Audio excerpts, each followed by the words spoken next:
Bienvenue sur Animaux Physio-Ostéo, le podcast dédié au bien-être animal.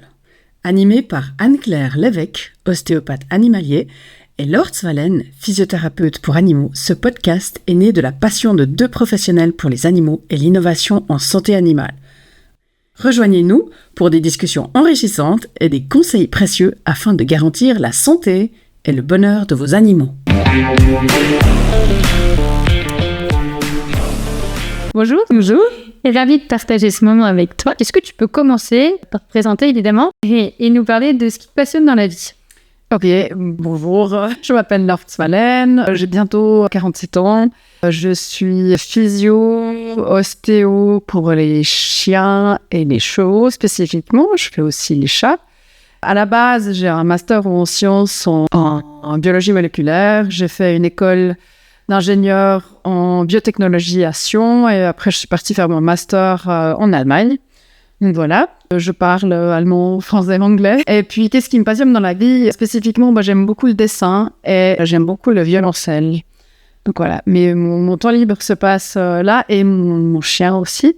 Qu'est-ce qui me passionne? Tout dans la physiothérapie, c'est impossible d'arrter de progresser et de faire des nouvelles formations et d'apprendre des nouvelles choses, des nouvelles techniques. Donc voilà, j'aime beaucoup mon métier, je suis passionnée là-dedans en fait. Et puis voilà. Et qu'est-ce que tu as dû faire pour en arriver où tu es aujourd'hui? Quel a été ton parcours professionnel pour en arriver là? Alors, je me suis formée à l'ANISANA, qui est une école qui fait uniquement de la physiothérapie pour les chiens. Et puis, du coup, j'ai fait un cursus sur des week-ends, en fait, avec un travail de diplôme à la fin sur 2 ans et demi. Et ensuite, j'ai fait plein d'autres formations pour améliorer toutes les techniques qui m'intéressaient. Donc, tout ce qui est thérapie manuelle, ostéopathie pour les chiens, justement, des choses qui étaient vraiment dirigées sur ces méthodes, ces techniques. L'hydrothérapie, donc l'utilisation de l'eau pour le traitement, mais spécifiquement pour le bassin, en fait, le marcheur dans l'eau. J'ai fait des formations sur le laser, sur l'utilisation de l'électrothérapie aussi. Et puis, tout ça pour les chiens. Et en fait, après, j'ai refait la même chose pour les chevaux. En physiothérapie, j'ai été à la DIPO, c'est l'Institut allemand de physiothérapie pour les chevaux. Et puis, j'ai fini par me former en ostéopathie pour les chevaux, en structure chez Max Welterbeller. Et puis, j'ai fait après de la crânio et du viscéral chez d'autres concours supplémentaires. Voilà. Ça a pris du temps. Donc, du coup, aujourd'hui, tu es principalement physiothérapeute. Ouais. Tu pratiques également un petit peu l'ostéopathie. Et tu es installée à Monté. C'est triste. Ouais. Donc, tu reçois tes clients principalement au cabinet. Est-ce que tu vas aussi un petit peu à domicile? Alors, je vais un peu à domicile, en fait, si c'est sur le trajet maison-travail, spécifiquement pour gagner du temps. En plus de ça, ça dépend des cas. Si c'est des cas neurologiques, si c'est des chats ou des chiens qui n'arrivent pas à se déplacer, je vais plutôt aller à la maison. Après, je préfère que les gens viennent chez moi. J'ai toujours tout ce qu'il faut pour travailler, en fait, en physiothérapie dans mon cabinet. Et donc, du coup, c'est plus facile pour moi de travailler au cabinet que d'aller à domicile. Ouais. Après, pour les chevaux, j'ai pas beaucoup pratiqué parce qu'en fait, après avoir fini mes formations, je me suis fait une triple tendinite à une épaule. Après, je me suis tordu la cheville, presque déchiré le tendon du biceps, donc j'étais un petit peu handicapée. Ouais, cette période. Voilà, pour faire des chevaux. Donc j'en ai fait quelques-uns, mais pas beaucoup, ce qui fait que j'ai beaucoup plus de chats et de chiens au cabinet. Et puis je travaille beaucoup avec le laser en fait. Et puis l'hydrothérapie, c'est quand même un bassin qu'on ne peut pas transporter, donc c'est pour ça que c'est mieux quand ils viennent au cabinet. Est-ce que tu peux nous expliquer un peu en quoi consiste la physiothérapie? Parce que c'est un peu quelque chose qu'on commence à entendre de plus en plus parler, mais dont les gens ne savent pas vraiment à quoi ça sert, qu'est-ce qu'on y fait, quel est l'intérêt. Alors, si tu peux déjà commencer par nous expliquer l'utilité de la physiothérapie et un peu les grandes familles de techniques et de matériel que tu peux utiliser. Oui, une immense question à 15 tiroirs. Donc, le premier but de la physiothérapie, c'est vraiment de soulager, d'atténuer les douleurs, de travailler justement sur le bien-être de l'animal. Puis après, on va essayer justement de récupérer de la mobilité, travailler sur les contractures musculaires. Généralement, on a en fait des animaux qui ont été opérés, donc qui ont eu, pour les cas les plus connus, justement, c'est c'est les ligaments croisés déchirés, c'est des problèmes de dysplasie des hanches, c'est des hernies discales, mais spécifiquement justement ce genre de problèmes, de pathologie.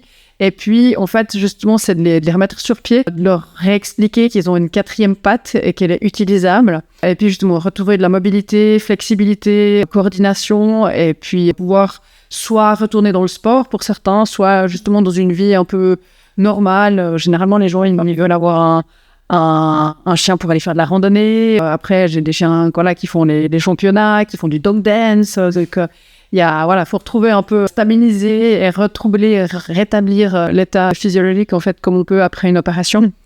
Et puis, l'idée, c'est aussi, avec différentes techniques, comme le laser et l'électrothérapie, de raccourcir le processus d'améliorer ou de raccourcir le processus de cicatrisation, de guérison, exactement. Et puis, j'utilise le bassin d'hydrothérapie pour plusieurs pathologies qui sont justement les vieux chiens qui souffrent d'arthrose. On les met volontiers pour faire un petit peu de sport dans le bassin d'hydrothérapie parce que l'eau, ça soutient en fait le poids du chien et puis il n'a pas cette contrainte en fait de la gravité sur les articulations. Donc du coup, il peut en marcher. Et le fait de marcher, ça fait bouger les articulations. Quand on bouge les articulations, on crée du liquide de synovie dans les articulations et puis ce liquide, c'est le lubrifiant. Donc en fait, c'est ce qu'il faut pour faire avancer la machine en fait. D'une meilleure manière. Et puis, on peut faire beaucoup de choses avec l'hydrothérapie, réhabilitation pour des problèmes de genoux, pour des chiens qui ne savent pas encore bien tenir debout, par exemple, on peut les remettre dans une position. Pour le moral, c'est bien. Les vieux chiens, les jeunes chiens, les chiens de concours, pour muscler son chien. Donc, il y a plein de choses qu'on peut faire avec le bassin. Et puis, le laser, spécifiquement antidouleur, diminution de tous les processus de guérison, ça vaudrait aussi un podcast. Tout le laser, tout ce qu'on peut faire. Et puis, ça, c'est les techniques que j'utilise. Après, comme je suis aussi formée en ostéopathie, ce que je fais, c'est que j'aime bien travailler avec un chien qui est droit, symétrique, on va dire ça comme ça. Parce que souvent, quand un chien vient chez moi, ça fait quelque temps qu'il boite. On a une atrophie et puis si on essaie de retravailler sur un corps qui est pas symétrique ou qui est pas droit, en fait, ça vaut pas vraiment la peine. Et du coup, c'est pour ça que j'utilise un petit peu l'ostéo. Après, je délègue volontiers pour des séances d'ostéopathie, mais c'est un des outils que j'utilise volontiers. Il y a la thérapie manuelle, donc ça, c'est aussi une technique de travail avec compression, traction, glissement des articulations. J'aime bien aussi travailler en fascia, donc c'est aussi des massages. Il y a pas mal de choses qu'on fait au niveau manuel, en fait, technique manuelle. Puis après, il y a pas mal de gymnastique avec des ballons, avec des podiums, avec des choses instables pour refaire tout ce qui est musculature. Puis après, on passe... généralement, quand le chien sort de chez moi, après, on peut passer pour faire du fitness canin, évidemment, des trucs comme ça, mais c'est pas... J'étais premier. Ouais, voilà. La base, c'est vraiment de réhabiliter après une opération, après un trauma. Donc, si je résume ce que tu viens de nous dire, tu as 4 techniques principales. L'ostéopathie, l'hydrothérapie, donc le bassin dans l'eau, le laser, et un peu le travail de proprioception avec les tapis, les ballons, ce genre de choses. Et tout ce qui est manuel, donc ça fait... ça fait pas mal de choses. Exact. Dans tout ça, comment on s'y retrouve? Quand est-ce qu'on sait qu'on doit t'appeler? Est-ce que on doit d'abord avoir vu notre vétérinaire qui nous dit « votre chien a besoin d'hydrothérapie » Est-ce qu'on doit venir en demandant un service particulier ou est-ce qu'on peut simplement taper à ta porte en disant ce chien va pas bien, il a l'air douloureux, est-ce que vous pouvez m'aider? Ouais. Alors, j'ai plusieurs patients. En fait, il y a justement ceux qui sortent de chez le vétérinaire. Certains vétérinaires donnent directement des indications comme quoi il faut faire de la physiothérapie, etc. Et puis, il y a des vétérinaires qui donnent pas ces indications. Donc, les gens me trouvent parce qu'en fait, le chien continue de boiter. Ou alors, ils rencontrent un copain qui a eu la même opération ou pendant la promenade, et le chien boite toujours et il dit « Ah, mais il faudrait aller faire de la physio ». Et puis, du coup, les gens me trouvent sur Internet comme ça. Et puis, sinon, il y a des gens qui se rendent compte, en fait, que leur chien va pas très bien. Ça, c'est des gens qui font un peu des concours. Et puis, ils savent qu'il y a quelque chose à faire, mais ils savent pas très bien quoi. Et puis, ils ont peut-être pas forcément un œil externe par rapport à leur entraînement. Et puis, moi, j'interviens à ce moment-là. Donc, en fait, un peu tout le monde peut venir chez moi. Par exemple, si j'ai des gens qui se disent « Ah, mon chien, il saute plus justement dans le coffre », ou il va moins bien, il marche moins vite. Et puis, en fait, le vétérinaire, il donne juste des antidouleurs pour ça, mais ça va un moment, mais ça va pas mieux, en fait. Ça va mieux, mais ça va pas longtemps mieux, en fait. Et puis, c'est là que les gens viennent chez moi avec des vieux chiens. Après, j'ai aussi des jeunes chiens qui viennent chez moi. Je trouve ça toujours très drôle. Comme tu disais, le jeune chien, en fait, c'est important de travailler en ostéopathie dessus pour qu'on ait un squelette qui soit droit, symétrique, qu'on fasse attention que la croissance puisse se passer correctement. Exactement. Et puis après, pour montrer en fait des petits exercices tout simples pour que le chien il apprenne à avoir une bonne proprioception et qu'il sache un peu comment se déplacer dans l'espace. C'est aussi comment marcher sur des ballons, des trucs qui sont instables, qu'ils se disent « Ah, mais en fait, il se passe des trucs, c'est rigolo ». Et pas qu'il ait peur, par exemple, de monter sur la table chez le vétérinaire parce que ça bouge. Donc ça, c'est j'aime bien les petits patients, les tout petits, ils sont rigolos. Puis je montre des trucs et en fait, ça fait aussi ce que j'aime beaucoup, ça fait un lien qui est plus fort quand les gens travaillent avec leur chien dès le début. À leur expliquer qu'il faut passer par-dessus les petites barres ou bien un petit coussin ou un ballon comme ça. Et puis voilà, donc j'ai un peu tous les clients. Donc, du coup, tu vas avoir le côté prévention, on va aider un peu le chien à se rendre compte de son corps exactement, ouais. Dans l'espace. Tu vas aussi avoir le côté sportif, donc préparation, régler les petits détails où la personne peut passer à côté. Et le post-chirurgie. Ouais. Est-ce que tu peux nous détailler un peu plus le post-chirurgie, un peu aller dans l'intérêt, le processus de travail derrière, un peu ce que ça engendre pour le maître et le propriétaire? Alors, généralement, c'est la vie qui s'effondre pour un propriétaire de chien quand son chien il se fait les ligaments croisés, le ligament croisé antérieur du genou. Ça implique des frais vétérinaires, une opération, et puis ça implique surtout pas de sport pendant 3 mois, donc c'est beaucoup de changements dans la vie du propriétaire. On a la rééducation, on n'a plus le droit de sortir autant qu'on aimait le faire, et puis on va peut-être plus non plus, en fonction du chien, pouvoir refaire les mêmes activités qu'on aimait bien faire. Donc ça, c'est assez choquant pour les propriétaires. Et puis moi, en fait, généralement, j'interviens après que les points soient retirés. Je pourrais intervenir beaucoup plus tôt, mais souvent il y a des bandages ou des ponceaux qui gênent exactement. Mais généralement, après 2 semaines, justement 14 jours, entre 10 et 14 jours, les gens peuvent venir chez moi. Et puis là, je commence à travailler sur tout ce qui est, s'il y a encore des hématomes, s'il y a des problèmes de cicatrices, d'adhérence des tissus, de mobilité, mobiliser en fait toutes les articulations, justement pour faire cette histoire de lubrification, pour pas qu'il y ait que ça coince, que ça grince en fait par la suite. Et puis au fur et à mesure, faire des massages. L'idée, c'est d'apporter toujours les nutriments nécessaires à la guérison, à la reconstruction des tissus. Et puis faire travailler le chien petit à petit pour qu'il refasse confiance à sa patte, pour qu'il puisse remettre un peu de poids sur la patte qui a été opérée, évidemment pour ceux qui ont été opérés d'un genou. Puis au fur et à mesure des exercices, je vais donner des exercices de massage aux propriétaires pour qu'ils puissent travailler aussi à la maison, des petits exercices pour qu'ils puissent aussi travailler avec leur chien justement à la maison. Et puis pour une hernie discale, on va faire la même chose. On va aussi je vais donner plein de conseils pour tout ce qui est, pour tous les chiens, pour comment porter le chien, comment le mettre dans la voiture, comment utiliser une écharpe pour le soutenir, par exemple, mettre des tapis, hausser la gamelle, ce genre de choses. En fait, c'est plein de choses qu'on ne donne pas forcément à la sortie du Tierspital ou bien de l'orthopédiste. En fait, ils leur disent, ils leur donnent peut-être un programme, 3 premières semaines, 5 minutes de marche, besoins hygiéniques, etc., pas plus. Puis moi, je vais commencer à justement leur expliquer comment il faut organiser la maison, comment il faut organiser les promenades. Comme je les vois régulièrement 1 fois par semaine, normalement, je vais pouvoir voir l'évolution. Donc, s'il y a des problèmes au niveau de la cicatrisation, s'il y a des problèmes au niveau de la douleur, je vais leur dire maintenant, vous allez voir de nouveau le vétérinaire. Et puis, voilà, c'est un peu comme ça que ça fonctionne. Donc, j'ai les patients du départ jusqu'à ce qu'en fait, ils puissent de nouveau remarcher correctement. Et puis jusqu'à ce qu'ils arrivent de nouveau à faire ce qu'ils faisaient avant. En fait, on pourrait un peu te comparer à un kiné pour humain. Oui, exactement. Ouais. Pour simplifier. Ouais. Après un traumatisme. Je vais avoir le physio. Parce qu'ensuite, on est physio. Est-ce que tu peux nous parler d'une anecdote, d'une évolution chez un chien qui t'a particulièrement marqué et qui l'a bien aidé grâce à la physio? Ouais, alors c'était mon tout premier cas, en fait, qui m'a vraiment fait extrêmement plaisir. C'était une petite chienne qui s'est fait shooter par une voiture. C'était une chienne de chasse, en fait. Et puis, elle a eu le bassin cassé et en fait, elle avait une patte qui était complètement morte, paralysée, qui elle posait plus, qui était toute molle. Et puis, en fait, on a travaillé pour que ça revienne, en fait, avec des petits exercices de réflexe, des massages. J'avais fait un peu d'électrothérapie aussi. C'était au tout début où j'avais pas encore le laser. Et puis, elle a posé sa patte le 23 décembre. Elle a recommencé à marcher. Je me dis, waouh, c'est le cadeau de Noël. Petit miracle, exactement. Et puis, il a pu la réutiliser pour aller chasser. Donc, ça, ouais, je suis vachement contente. Je suis assez fière, en fait.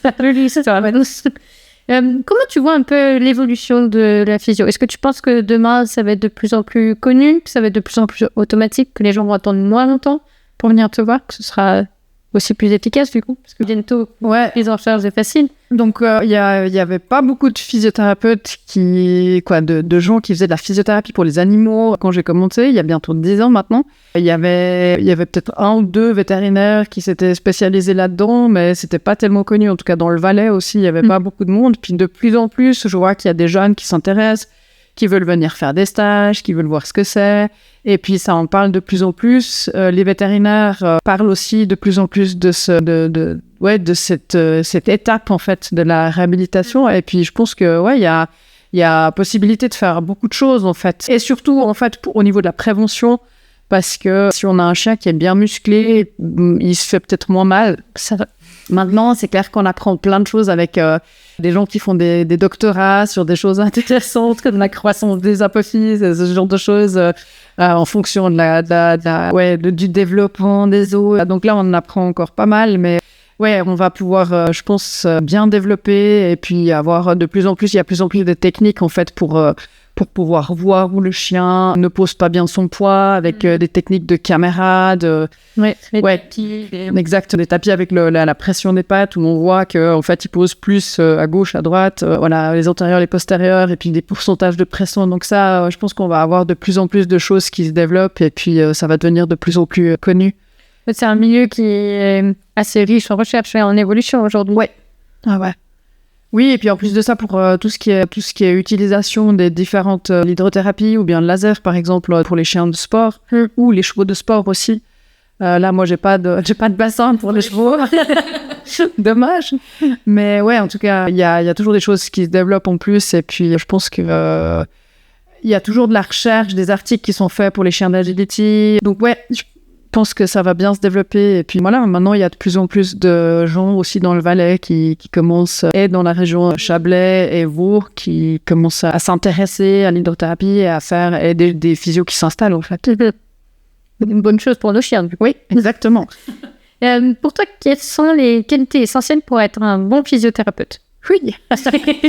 La flexibilité et l'inventivité, parce qu'en fait, on doit gérer un chien qui a des douleurs, qui va éviter de faire certaines choses, qu'on doit un peu amadouer pour arriver à nos fins, et un petit peu de psychologie aussi pour réussir à faire au propriétaire ce qu'on a envie que le chien fasse.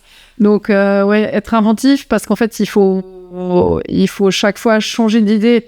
On n'a pas de protocole tout fait, on n'a pas de, alors le genou, c'est, je sais pas, assis, debout, couché, faire ci, faire ça. Il y a des choses qu'il va falloir changer parce que le chien, il réagit pas forcément pareil, quoi. Chaque individu est complètement différent et puis du coup, il faut vraiment être inventif pour trouver une méthode pour que le chien arrive à faire ce qu'on veut avec lui.